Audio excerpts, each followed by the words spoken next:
segment of ethics. So today we are moving on to segment 6 of our ethics module, and we are looking at some of the provincial and territorial regulators that we have in the insurance industry. Of course, when you're entering any industry, there has to be some sort of regulating bodies that are making sure everyone is doing the right thing and not doing anything they shouldn't be doing. So same with our industry, with the insurance industry, there are a bunch of different regulating bodies that make sure that things are going the way that they should be. So in today's segment, we'll be taking a look at those ones. Now, a reminder again, the exam is open book, so there's nothing that you need to memorize, but you should have a good understanding of each of the different regulating bodies. So because it is open book, but at the same time, it is a timed exam. So you have 75 minutes. So you really don't have that much time that you can check for each and every question. It's a good way to refer back if you forget something, but the better understanding you have, the less time you'll need to kind of look for the answer, right? So we want to make sure that we understand as much as we can, but we at the same time, we don't need to memorize anything. All right, perfect. So with the different regulating bodies that we're going to be talking about, the first one that we're going to look at today is CISRO. And even if you use the abbreviation for these in the book, you are able to find it very quickly. So it's not something that you have to use the full form. You can use the abbreviation and still find that answer, what you're looking for in the book as well, right? So you can just use CISRO here as well. I will give you the full form for all of them, but abbreviation works for exam purposes.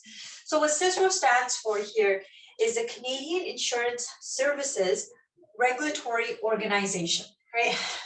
It's a mouthful, but don't worry.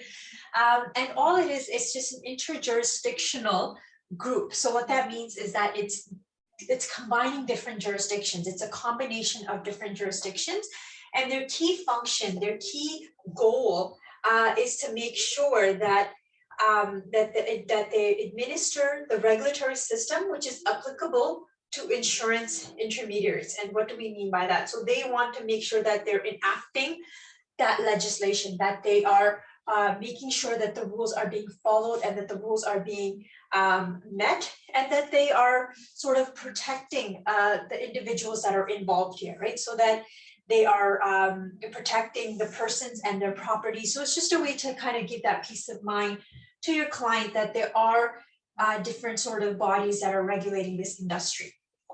All right, the second one is the Office of Privacy Commissioner of Canada. And just as the name kind of has it in it, the Privacy Commissioner, the key role of this body is to protect the privacy, to make sure that the clients are kept, their files are kept confidential and secure, that there is, that the agents are not taking their files to Starbucks and Tim Hortons and having everything out open there and doing all of that, right? So just making sure that everything is confidential, because you are dealing with somebody's financial situation. You have access to a lot of sensitive information. So we want to make sure that that is kept secure, right? And with this, another thing that you are required to do is make sure that you have them put in a secure location. So many of you, once you get your license, they'll be asking you, which office are you plugged into?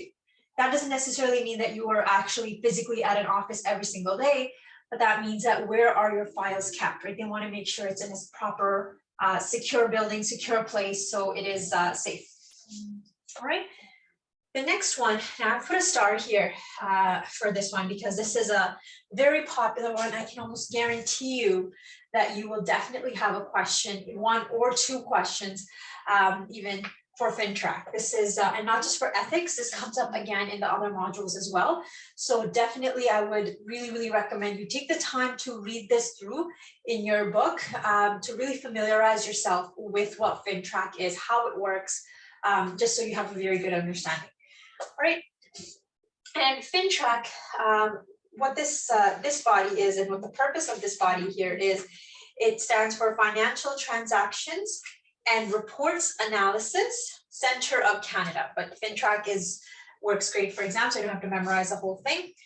And the whole purpose with FinTrack is they are trying to make sure that there's no sort of terrorist activity or terrorist property that's taking place. There's no money laundering that's taking place. And this has become common nowadays. So they are trying to sort of make sure that we're doing things to go against that, right?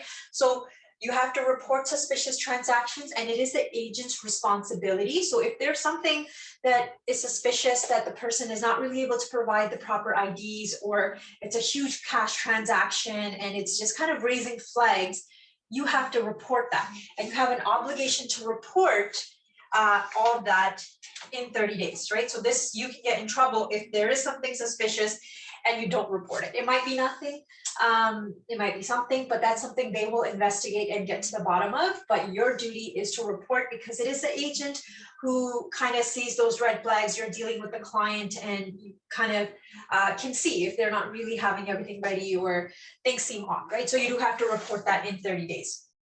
Now, so you have to report suspicious transactions and of course terrorist property. So they're trying to eliminate or reduce as much as they can the money laundering that is taking place.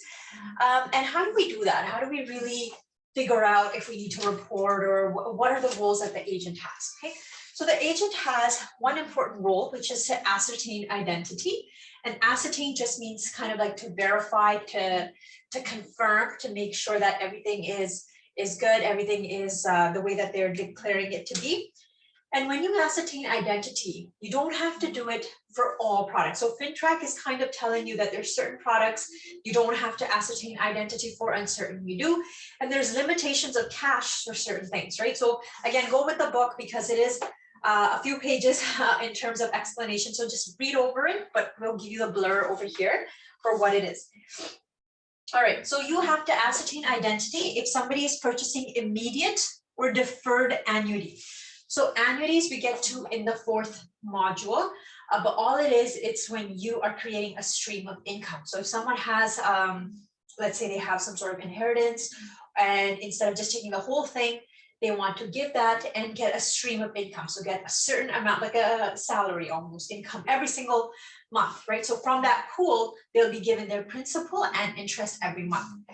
So if somebody's purchasing that product, immediate or deferred annuities, you have to ascertain identity. Or if they're purchasing a non-exempt life insurance. So the word here should help as well, because when we say exempt, that means that it's excluded, it's not included, right? So then if they're purchasing one that is not excluded, non-exempt. So what are the things that you don't have to ascertain identity for? So there are a few things. So let me go right over here. Exempted products. So these are usually registered products.